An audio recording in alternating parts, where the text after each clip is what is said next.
pahit. Tapi pahitnya kopi gua nggak sepahit tendangan penalti Bruno Fernandes ketika Man United menghadapi Aston Villa dan kalah untuk pertama kali sejak Desember 2009 ya. Waktu itu Aston Villa untuk pertama kali menang, kemudian baru sekarang menang lagi melawan Man United di semua kompetisi.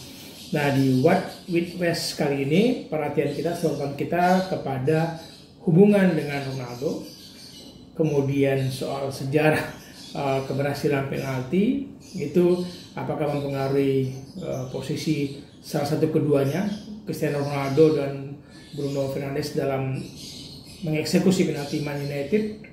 Nah, kita lihat catatan-catatan menarik di What with West kali ini ya.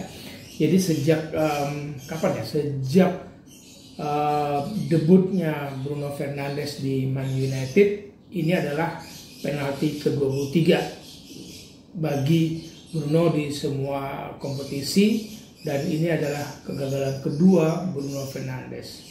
Nah, menariknya kan selain muncul meme-meme yang membuat kita tertawa, terhibur, tapi bagi fans United kayaknya menyakitkan dan ya pahit luar biasa, sepahit kopi yang lebih pahit gitu.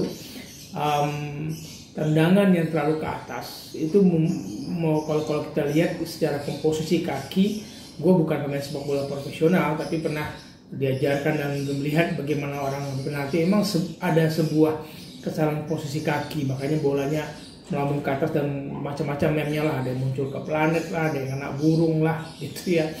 Nah, kekalahan Man United ke seperti itu kan kemudian dilihat bukan Ronaldo.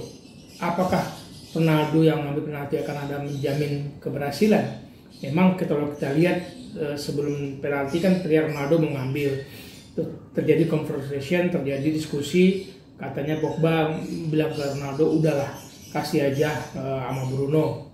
Terus Ronaldo mundur, meskipun kipernya Aston Villa Emiliano Martinez itu mancing-mancing tuh Sayward, udah Ronaldo kamu aja ngambil, pasti dia yakin gue bisa memblok penalti lu. Nah, dalam periode yang sama dengan Bruno Martinez, Ronaldo itu mencetak 18 gol dalam 22 penalti dalam periode yang sama sejak debut Bruno Martinez di MU ya.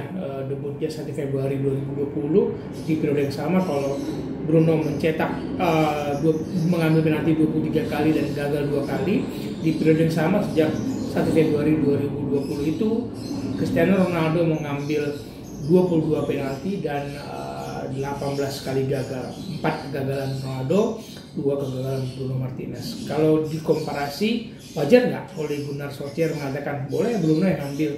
Meskipun ketika Ronaldo datang, kita semua pasti membicarakan siapa nih eksekutor penalti, karena posisi 2 Man United musim lalu nggak terlepas dari keberhasilan Bruno Fernandes mengeksekusi penalti. Nah, apakah kalau Ronaldo yang ngambil, kegagalan MU meraih kemenangan Aston Villa bisa terbayarkan? 28 tembakan di pertandingan kali ini tanpa gol itu seperti hal yang buruk dan mengulang mimpi mereka ketika menghadapi Burnley di 2016. Kalah ketika itu dengan 38 tembakan, nggak ada yang menjadi pembawa kemenangan mereka lawan Burnley Oktober 2016 di Premier League ya. Jadi kemarin melawan Aston Villa 28 tembakan selesai. Nah, kalau Ronaldo yang ngambil, ada jaminan hasil seri apa tidak? Kan masa sudah di injury time. Enggak juga, enggak ada jaminan bahwa banyak pemain dengan sejarah kebesaran mereka selalu ada gagal mengambil penalti. Ambil contoh, ingat Steven Gerrard. Nah, tendangan penaltinya kan juga ya ke atas. Dia sepanjang karirnya 9 kali gagal penalti dari 59 tembakan. Kemudian Andre Pirlo pernah 10 kali gagal mengambil penalti dari 34 percobaan. Ruud van Nistelrooy, striker Belanda yang pernah main United, juga pernah gagal 11 kali dari 53 percobaan. Ronaldinho 13 kali gagal dari 68 pertandingan. Ini nama besar ya yang gue sebut. Nah, Totti Totti legenda Roma pernah berapa kali? 19 kali dari 69 percobaan. 69 kali eksekusi, 19 kali dia gagal. Dari 99 kali penalti sepanjang karir dia, 19 kali gagal. Presentasinya kecil tapi bisa gagal, bisa. Nah, jadi itu nggak ada jaminan bagi seorang pemain besar pun untuk tidak gagal penalti. Kalau lihat sejarah-sejarah yang seperti sejarah sepak bola, lihat ya bagaimana Roberto Baggio di final Piala Dunia 1994 gagal penalti, John Terry di Champions League Final 2008 gagal penalti, Gareth Southgate yang selalu gue banding-bandingkan bagaimana Inggris gagal di Euro penalti, ya pelatihnya pernah gagal di Euro 1966, di Euro 2020 yang berlangsung 2001 kemarin kan gagal juga penalti para pemain Inggris. Shevchenko di final Liga Champions juga pernah gagal di 2005. David Trezeguet di final Euro David Trezeguet gagal di final Piala Dunia 2006. David Beckham juga di Euro 2004. David Beckham yang pernah gagal di Euro 2004. Banyaklah contoh-contoh lain. Jadi tidak ada yang menjadi jaminan bahwa kalau Ronaldo ngambil akan berhasil. Tapi yang menarik bagi saya adalah bagaimana hubungan Ronaldo dan Bruno berikutnya. Di Euro kita sama-sama tahu Bruno perannya terkikis habis, tidak mendapatkan peran yang besar di timnas Portugal, dan eksekutor penalti mereka adalah Cristiano Ronaldo, sang kapten. Di United pun akan terlihat seperti itu persaingannya.